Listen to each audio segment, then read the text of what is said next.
एखाद्या जाऊ द्या मरू द्या तुका म्हणे आईशी बुद्धी ज्याची जड आणि त्या होळी दगड बरे देवा अवघड आहे लोकांचं काय सांगायचं दादा.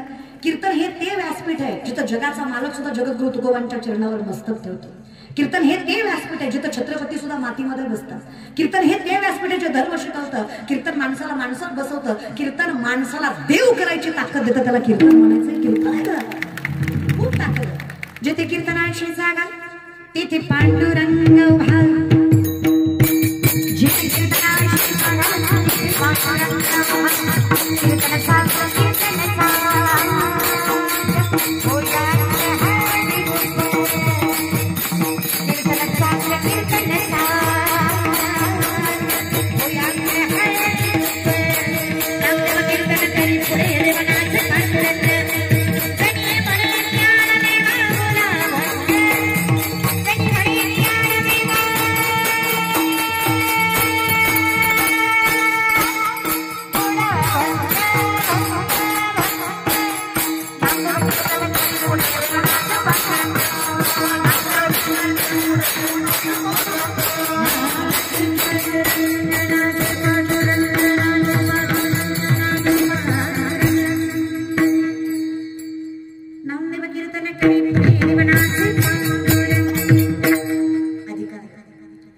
सवळ्यातला विटेवरचा मालक वाळवंटात येऊन विचार करत नाही की मी पंढरीचा बाप आहे. ती जागा म्हणजे कीर्तन आहे. ताकद आहे विषय. मग काय अभिमन्यू गेला खरं आत पण माघारी यायचं त्याला माहित नव्हतं. चक्रीवात अडकला तो. केंद्रबिंदू जवळ पडला. जयद्रथाने उपहास भावनेनं अभिमन्यूच्या मानेवर लात घातली. अभिमन्यूच्या डोळ्यातनं पाणी आलं. अर्जुन म्हणले क्षत्रिय नावानं कलंकच तू. एका धरुंधराचा पुत्र तू मानेवर लात घातली म्हणून रडतोस. अभिमन्यूनं उत्तर दिलं बाबा लात घातली म्हणून रडत नाही. त्या जयद्रथाने लात घातली पण त्याचा बदला मला घेता आला नाही म्हणून डोळ्यातनं पाणी आलं. माझं कारण वेगळं होतं. शोभा क्षत्रिय सोड जीव.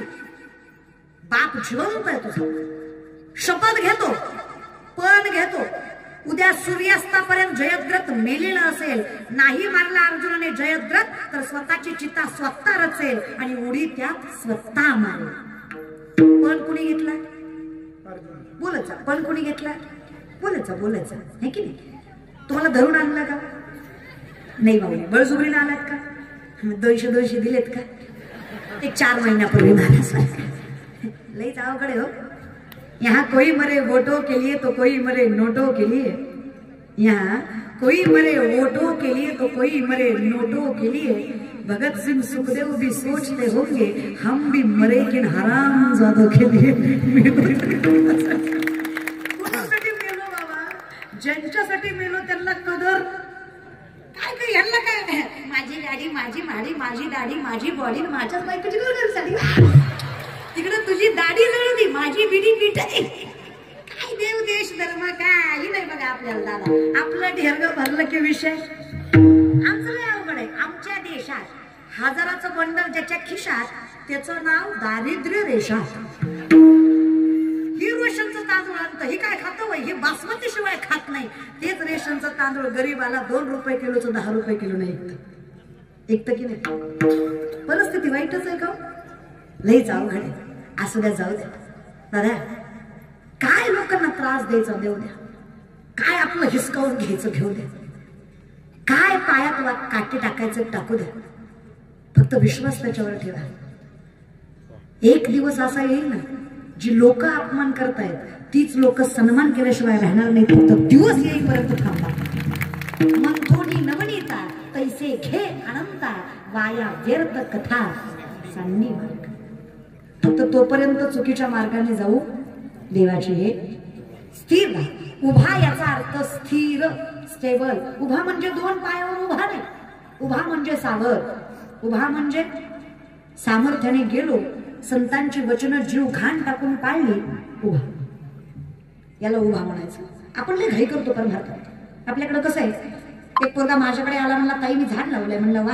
म्हणलं रोज पाणी घालतो, वेळेवर खत घालतो, झाड वाढत नाही. म्हणलं दादा पाणी घालतो, खत घालतो, झाड वाढलं पाहिजे. बघा ना म्हणला ताई, रोज पाणी घालतो, वेळेवर खत घालतो, रोज उपटून बघतो किती वाढले, झाड वाढत नाही ताई. ते अरे झाडा थोडा धीर धर, झाड वाढाय धीर लागल का नाही? वेळ लागतो की नाही का माय? प्रत्येक गोष्टीला वेळ लागतो का माय? वेळेशिवाय जमत. तू काय म्हणे नाही चालत तातडी प्राप्त काळ घरी आल्या विना. वेळ येऊ दे की सगळं करणार आहे दादा, आपण सगळं करणार. शेतकऱ्याची पोर आहे आपण, मातीमधनं सोनं फेकवायचे डोकं आपल्याला आहे, आपण काय करू शकत नाही. आणि कौतुकानं सांगायचं शेतकऱ्याचं आहे. आणि आपल्या बाप फाटक्या धोत्रावर असू द्या, पण आपल्या शेतकऱ्याच्या घरात कधीच लाचारीचा, भ्रष्टाचारीचा, तळतळाटाचा पैसा येत नाही. हे सगळ्यात मोठं सौभाग्य आहे की आपण शेतकरी आहे. कौतुकानं सांगायचं. आपण कधी कोणाचं वाटोळं करून आपली घरं भरत. To be proud of farmer. शेतकरी आहात, कौतुकाने सांगा, इमानदारीनं सांगा. आर्मीत भरती होणारी पोरं शेतकऱ्याची का जागीरदाराची? शेतकऱ्याची. चांगली अकॅडमी मिळेल असं नाही रे दादा त्याला.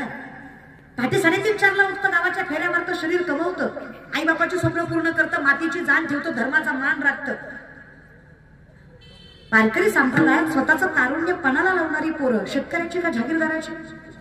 शेतकऱ्याची. वृद्धाश्रमात मायबाप शेतकऱ्याचे का जागीरदाराचे? ती कुत्र्याचं नाक पुसतं, मला बापाचं नको वाटतं, कुत्र्याला घेऊन फिरतं. आम्ही विचारलं कुत्र्याला का घेऊन फिरतात? ते मला दुसरं कोणी येत नाही. पात्रता पण पाहिजे की नाही सोबत कोणी फिरायला? माणसं सोबत फिरावी अशी पात्रता कोणाची राहिली? पण आता माणसं कुत्रे फिरवायला लागली. अवघड आहे लोकांचं या विषयावर. चला, पण कुणी घेतला? बोलत जा, लक्षात ठेवा, फिरत जा पण येत जा. पण कुणी केला? अर्जुनाने. जयद्रथ मारायचा पण केला अर्जुनाने. सूर्योदय झाला, शंख पुकारला गेला, युद्ध चालू झालं, अखंडितपणे युद्ध चालू आहे. दिवसभर जयद्रथ हुडकला पण सापडला. आता सापडलाच नाही तर मारायचा कसा? कूटनीती वापरली जयद्रथाने. त्याला माहित होतं चुकून जरी दिसलो अर्जुन मारल्याशिवाय राहणार, लपून बसला. आता हे अधर्मानं वागलं, पण अर्जुन नाही ना वागणार. सूर्यास्त जवळ आला, देवाला चिंता वाटायला लागली. देव म्हटले हा तर अधर्माने वागला, पण हा माझा दास आहे, हा अधर्माने वागणार, जीव देईल पण अधर्म जपणार.